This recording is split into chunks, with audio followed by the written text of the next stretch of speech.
প্রিয় দর্শক বন্ধুগণ, আশা করি আপনারা সকলেই খুব ভালো আছেন। এখন আজকে আমরা যে রেসিপিটা নিয়ে আসবো সেটা হচ্ছে চিলি সোয়াবিন।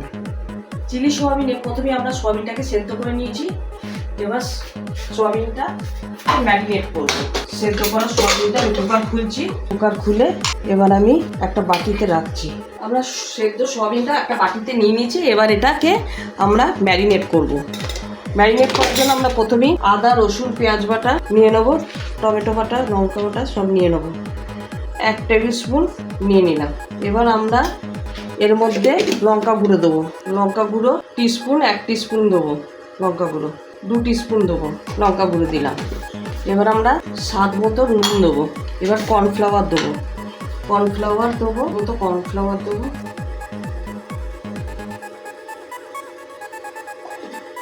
কর্নফ্লাওয়ার আমার দেওয়া হয়ে গেছে। এবার আমরা একটা ডিম দেবো। এবার এতে ডিমটা ফাটাবো।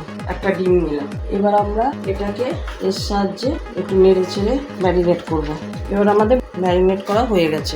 এবার আমরা গ্যাসটা জ্বালবো। গ্যাসটা জেলে আমরা সাদা তেল ভাজার জন্য একটু সাদা তেল কড়াইয়ে দিয়ে দেবো। অল্প পরিমাণ সাদা তেল, ভাজার মতো সাদা তেল আমরা কড়াইয়ে দিয়ে দিলাম। এবার তেলটা গরম হোক।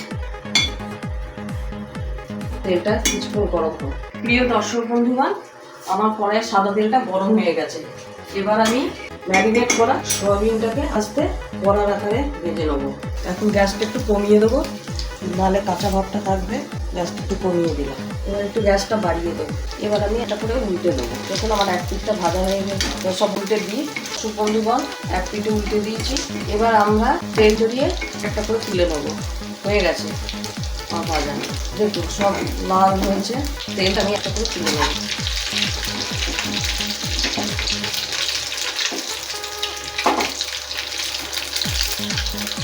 সবগুলো লাল করে ভাজা হয়েছে।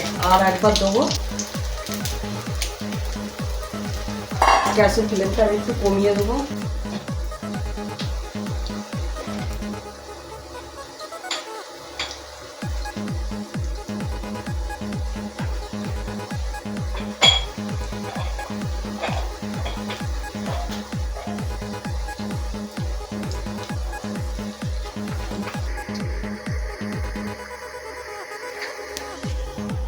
এবার আমি গ্যাসের বাড়িয়ে দিলাম।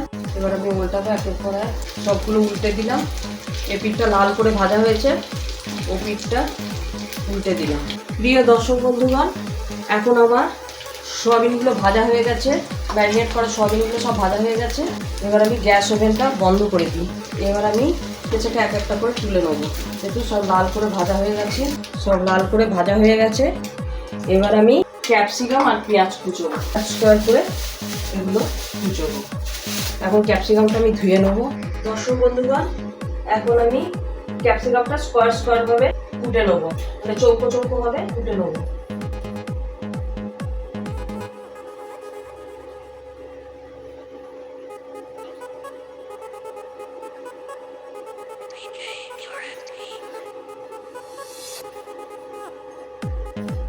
এরকম সাইজের আমি কুটে নেবো। এখন আমার ক্যাপসিকামটা কুটা হয়ে গেছে। এবার আমি পেঁয়াজটা টুকরো করে কাটবো। একটা পেঁয়াজ দিলাম, আর একটা পেঁয়াজ দিব।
এখন আমার প্রিয় দর্শক বন্ধুগণ, আমার ক্যাপসিকাম এবং পেঁয়াজটা চৌকো করে কাটা হয়ে গেছে। এবার আমি গ্যাসটা জ্বালবো, জেলে কড়াই একটু সাদা তেল দেবো। কড়াই একটু সাদা তেল, ওই সাদা তেলটা দেবো। আর একটু সাদা তেল লাগবে না, একটু বেশি সাদা তেল লাগবে না, যা তেল আছে এতেই আমার ক্যাপসিকাম আর ইয়েটা ভাজা হয়ে যাবে। তেল আমার গরম হয়ে গেছে, একটুখানি সব নুন দিয়ে ভেজে নেবো। দেখুন এগুলো সব স্কোয়ার করে কাটা হয়ে গেছে। এবার আমরা লাল করে ভাজবো।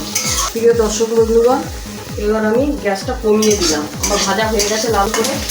এবার এতে ধোঁয়াশা একটু দেবো, একটু দিলাম টমেটো সস দেবো, একটু নুন দেবো, এবার একটু জল দেবো।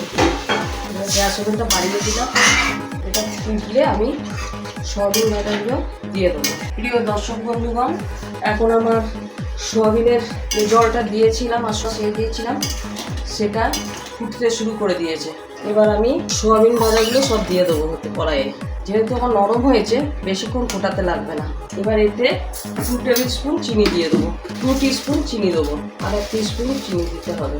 ফুটে গেলেই আমি নামিয়ে দেবো। প্রিয় দর্শক বন্ধুগণ, এখন আমার চিলি সোয়াবিনটা কমপ্লিট হয়ে গেছে। এখন আমি গ্যাস ওভেনটা বন্ধ করে দেবো। গ্যাস ওভেনটা আমার বন্ধ হয়ে গেছে। এবার আমি চিলি সোয়াবিনটা ঢালছি। এখন আমার রেসিপিটা কমপ্লিট হয়ে গেছে। প্রিয় দর্শক বন্ধুগণ, এখন আপনারা এই চ্যানেলটিকে লাইক, শেয়ার এবং সাবস্ক্রাইব করে দেবেন, আর কমেন্টে জানাবেন আমার রেসিপিটা কেমন হয়েছে।